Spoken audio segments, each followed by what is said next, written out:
Morning to all of you. For the sake of time, I would be very brief in my comments on the occasion. Let me begin by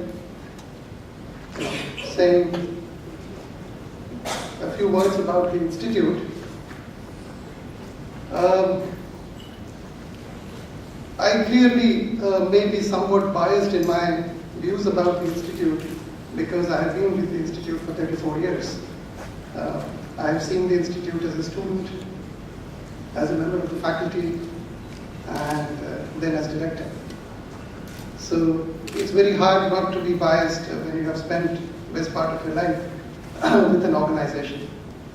But when I look back at the Institute, I think it's an outstanding example of success of public-private partnership. Way back in 1961, two governments, the one at the center, the government of the state of Gujarat, and two foreign institutions, the Ford Foundation, the Harvard Business School. These four entities were brought together by industrialists, mainly from the city of Ahmedabad, Dr. Vikram Sarabhai, Shri Kasturbhai Lalbhai, led by these two individuals, to set up IIM Ahmedabad 50 years ago. Confluence 2011, therefore, is very special because it is taking place in the golden jubilee year of the Institute. Over the 5 decades, IIM Ahmedabad has become an iconic institution in the field of management. It has become an example of what is possible despite the limitations of the larger society that it is a part of. Thousands of business schools that are in the country today aspire to be like IIM Ahmedabad. I also would like to believe it is the first choice of young men and women aspiring to get educated in management.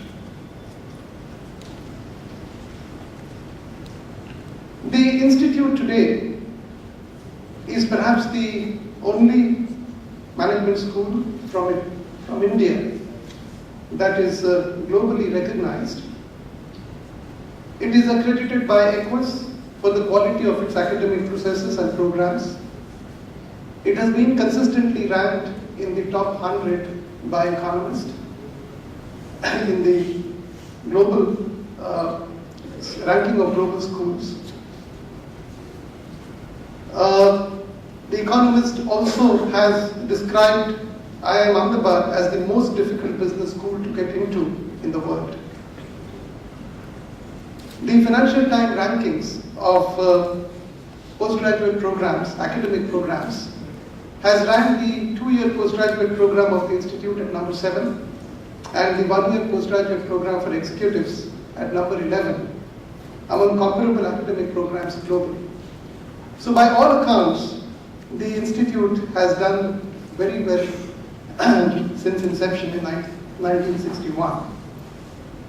However, when I look back, it is not just these accolades that really define IIM Ahmedabad. The Institute has been at the forefront in bringing about changes in the processes in academic institutions so as to enhance the effectiveness and integrity of these processes. Let me just give you some examples to illustrate as to what I mean when I say that the Institute has been at the forefront to bring about changes.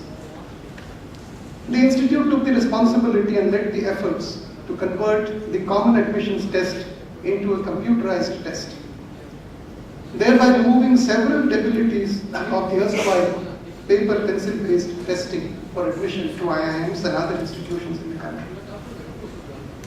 The Institute has taken the initiative to establish placement reporting standards to make the placement related information, and I think that information is vital for candidates who are seeking admission to academic programs in different institutions. Make this information comparable across schools and also make it credible, because many of this information, the way they are put out, are not really believable. So Institute has taken the initiative to make sure this happens, and it has become the catalyst in bringing about a change in this whole process. The Institute routinely revamps content and design of the academic programs to keep them relevant to the needs of practice. This year, it pioneered the initiative to hold a series of conferences on management education in collaboration with several management schools to enhance the relevance of management education to the emerging needs of the larger society.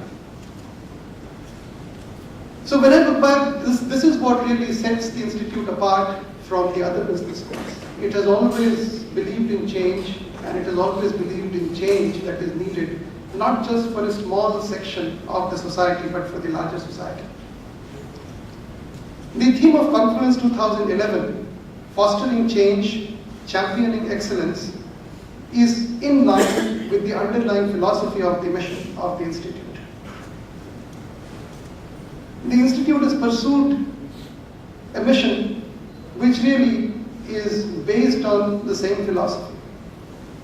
Yet, when I look at these phrases, fostering change, championing excellence, and if these phrases are to be interpreted for the entire nation, they pose unprecedented challenges.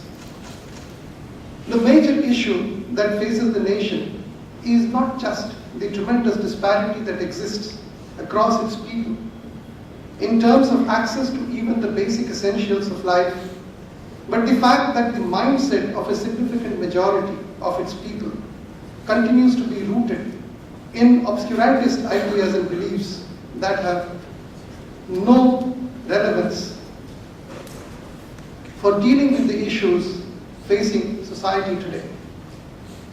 Every now and then, actions emanating from such archaic mindset have grievously hurt the nation and its people. I browsed through the list of sessions scheduled in the Confluence this year and the speakers who would participate in these sessions. And I realized it is a rich tapestry in terms of scope and content. It is evident that you would get an opportunity to discuss several important issues facing the nation today. I would urge you, individually and collectively, to let these discussions be the seeds of introspection that you carry with you after the event is over. And let the seeds blossom into actions you would take in life. You are the future of the nation. You have to ensure, through your thoughts and action, that you write the history of this great nation over the next 50 years that is far more glorious for its people than the history of the last 50 years. I wish you the very best in such an endeavor. Thank you.